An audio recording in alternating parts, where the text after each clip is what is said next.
Welcome to another edition of Chef Buff Shouts It Down with your host, Chef Buff. Today, I'm going to attempt to answer as many questions as possible that you asked in 5 minutes.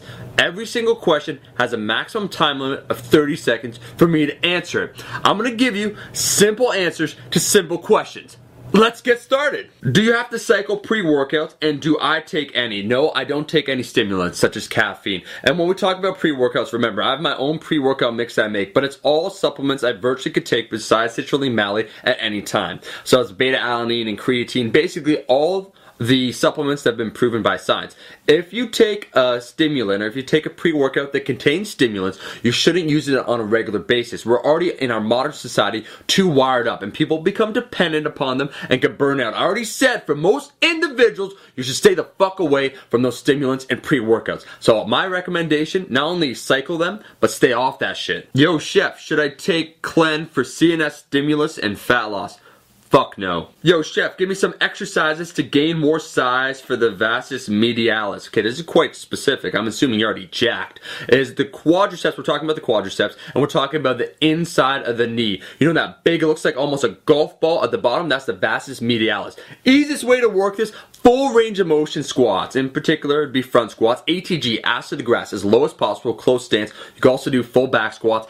Sledge legs would be great for this. Pulling in a reverse motion. And if you do step-ups correctly, they could also be very good for working that particular area. I'll give you 3 exercises. What game are you playing the most at the moment? Xbox or die? Well, fuck you, fuck your Xbox. I play the PS3, which I think is superior, and my Alienware PC gaming laptop. I'm playing right now Ico. I'm enjoying it thoroughly. Before that, I was playing Fallout 3, but I quit playing it. I love Fallout 1 and 2 because I don't like Bethesda. They make buggy as hell games. They're devoid of emotion and characters and just anything that's interesting. What do you consider overtraining? I have a video on this, but I've never truly encountered an individual that was overtrained. If anything, it was a combination of under recovery, so you're not sleeping enough, you're not stretching, you're not doing foam rolling, or you're in a small state, which some programs will put you in, of overreaching, where you work a little too hard for a small period of time, you get temporarily drained, and then you take a deload, you recover from that, and you come back stronger. So to answer your question, the majority of people, if you're a guy watching my channel, you're not overtrained. If anything, you're slightly overreaching, which might happen, or under recovery. Focus more on recovery, getting good sleep, quality nutrition, planning out your programs, and you'll be absolutely fine. And if it persists, take a deload week, reduce your overall stress, and come back with renewed vigor. Are ice baths good for sore muscles? I know a lot of coaches, a lot of elite athletes that swear by this for reducing the delayed onset of muscular soreness. But I did some research just to make sure that there's some validity to this, and I think there's approximately 17 small studies, and what they found is it does reduce the soreness, the day after soreness that you experience. But here's the parameters of the studies. Is the temperature would be about 50 to 59 degrees Fahrenheit.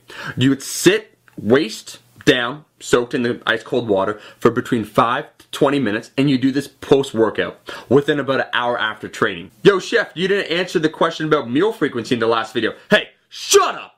It's true, it's true. Actually, I didn't. I forgot to. I thought I included it. I edited it wrong. The question was, does meal frequency matter? And the short answer is, no, it does not. What's most important is your total calories. More so than when you eat those calories. With that being said, if you want a specific answer, it seems like some people are now pointing to the fact that very small frequent meals, so 7 to 8, every 2 hours, might be inferior for your body than delaying it a little longer. I myself personally eat 3 solid meals a day, each about 1,000 calories. It's up to you how you divide your meals. What is your favorite Van Halen song? Ah, come on, you know I love Van Halen. That's like asking me to choose my favorite child, even though I don't own any children. I gotta say, right now, I'm rotating heavily. I'm the one, Girl Gone Bad, and Hot for Teacher. You know what they all have in common? They got that swing feel. It don't mean a thing if it ain't got that swing. But there's so many others. Come on, Atomic Punk, Romeo Delight, Mean Streets, Dirty Movies. Too many to name. That has been another edition of Chef Buff Shouts It Down. If you guys have another fitness related question you want to ask, post in the comment section below. I will choose it and answer it in the next video. Thank you for watching my videos. As always, if you like the video, make sure to like it. If you're not a subscriber, the fuck you waiting for? Chef Buff Army, much respect. I will see you in the next video. Peace.